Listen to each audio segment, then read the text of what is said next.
Before we wrap up today, we want to make sure you know what we're going to do with the information we gathered here from the candidates and how we're going to share that information.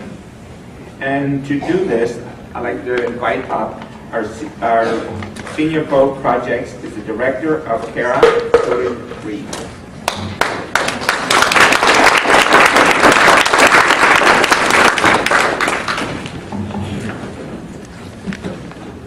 You look great out there. This is a nice audience to be talking to. It's been great. The candidates have been great. We really appreciate all of you bearing with us with these questions, but it's really important that we have information to be able to compare who's running for office and make smart decisions when we go to the polls both in June and in November. And so I wanted to tell you a little bit about what we're going to be doing with the results of this candidates forum, and we're doing others all across the state. So the California Alliance for Retired Americans decided this year, because of all of the conversations, the cuts, the proposed cuts and changes to essential programs for seniors, that we really needed to make sure we did our part to help seniors connect the dots and to really evaluate candidates based on the programs that are most essential in their lives. And there is no question that Medicare, Medicaid, and Social Security are those programs. They are the cornerstone not only of everybody's retirement and health security, but they are also the most popular programs in the United States, bar none. Every poll, it doesn't matter where you live, what political party you're from, what ethnicity you're from, what religion you're from, young and old, rich and poor, every time these programs are polled, they are without a doubt 70–80% approval rating for these programs, because people pay into them with the expectation that they will be there for them when they retire. And so we're going to try and focus our work on evaluating candidates based on what they say and what they think about these programs. So today we have videotaped this.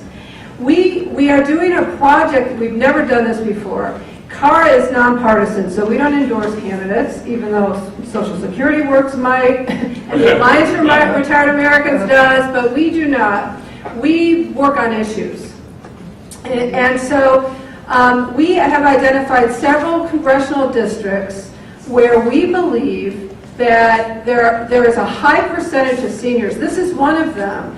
In terms of who is registered to vote in this congressional district, not just in Placer County, but the whole district, and this is a giant district. I think there's like, I don't know how many counties are in this district. It's 10. It's like long, and you know, we did an event this past summer to celebrate Medicare's birthday, and some of our colleagues who live like in Oakhurst and Coarsegold came, and it was 3.5 hours. So a lot of the people who live in this district live far away, and they live in more rural communities, and there's not great internet access, there's not a lot of other events going on, there's not a lot of information except for what they get on television and on the radio and stuffed in their mailboxes. And usually that's from the candidates who have the most money, because those things cost a lot of money. And so what we want to try to do through our Senior Vote Project, which is what is sponsored, that's what sponsored this event today, is to take the video that we get, we're going to post it on our website, but we're also going to write up results and sort of summarize the answers that were from the video so that people who don't have internet will be able to read for themselves and try and provide it to the senior voting population as much as possible. And we actually have been creating lists of seniors in the whole district who we mailed and invited to this event today. Did any of you get that mailing, and is that how you got here? Yes, okay, good.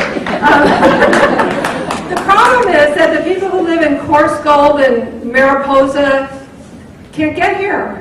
And we can't, I mean, I don't know, I know the candidates are trying to make the rounds all over the place, but we just don't have the ability to do that. So we're calling seniors, and we have lists of seniors who live in this district, particularly in some of the more remote areas, and we want to be able to tell them what happened here today, and to get them tell them how they can access the information of what we learned here today. So we're trying to recruit as many people as we can to become a senior ambassador. That's what we're calling you. And we have forms on the tables where you signed in for the Senior Vote Ambassador Program, asking if you would be willing to call a list of 20 seniors in this district, your fellow seniors in this district, and tell them, I went to the candidates forum and here's what I learned. If you have access to a computer, you can watch it by looking at this website, or we have a summary, a written summary that we'd be happy to send you. And you'll get a list of names of other voters just like you. And the thing is that over 50% of the current voter registration in the whole district, not just Placer County, are over the age of 60. Over 50%.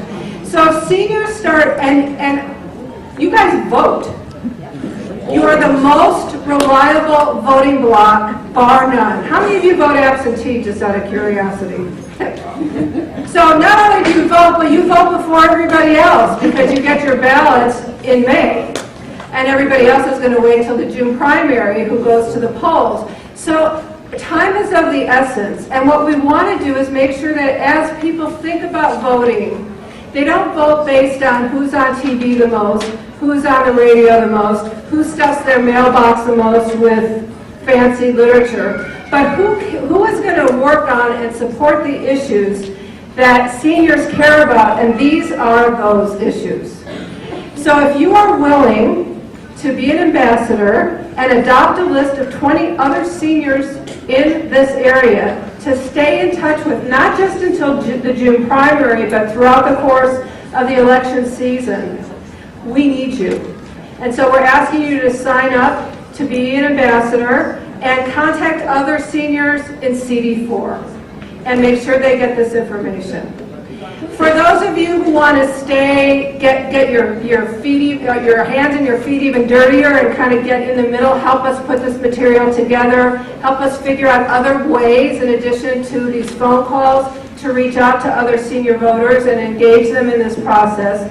We have a chapter, we're statewide, but we have chapters all over the state. And the closest chapter for all of you is in Placer County. Obviously, you're in Placer County. I know there's some people I talked to earlier who live in El Dorado County, and there's people in Mariposa County, and on and on and on. We're not everywhere yet, but Placer is the closest, and they have a regular monthly meeting where we can come. We're going to analyze this event, figure out how we continue to push the information out to people who may not be getting what you all received today from all these candidates.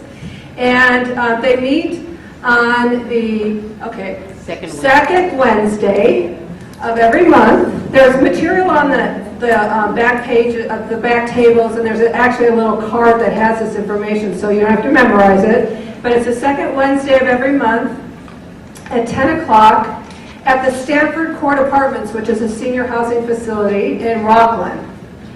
And it's 3220 Santa Fe Way. All of that is on the table in the back, as well as lots of other information about CARA, the other issues we work on. We have a whole legislative committee that works on statewide issues.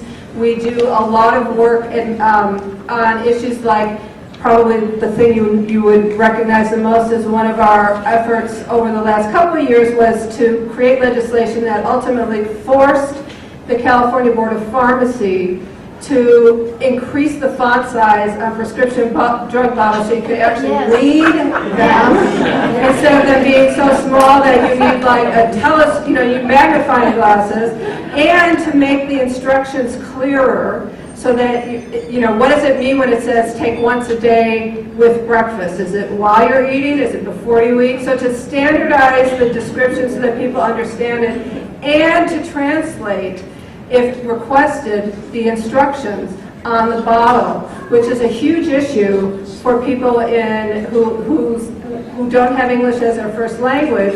And there's a story that I always tell people about this, which is why it's so important, is that a woman who is a native Spanish speaker had somebody pick up her prescriptions for her who spoke English, brought the bottle back, and on the label it said, take once a day. And she didn't speak English when she was alone and having to take her pills. And once, the way it's spelled in English, it's actually once, so she took 11 pills and wound up in the hospital having her stomach pumped. And so we work on all kinds of issues that really impact seniors' quality of life on a day-to-day basis, and look at both administrative as well as legislative ways to try and make it easier for seniors to age with dignity and grace as they grow older. And just finally, the silver tsunami is here. Now, you can't just tell by my hair getting grayer, but also, by 2030, over 25% of California's population are going to be over the age of 60. For the first time, we're going to have more older people than young people in this state. And our state is not prepared, our country is not prepared. We need to really adjust the way we offer the programs that we do, whether it's transportation, housing, home care, and other kinds of support, so that our state and our country can actually benefit from our longevity and make sure people have some independence and some dignity while they age. So I really want to thank everybody for being here. I hope you'll sign up to communicate with your brothers and sisters in CD4 and become an ambassador so that people can get the information you just all were lucky enough to get today. So thank you.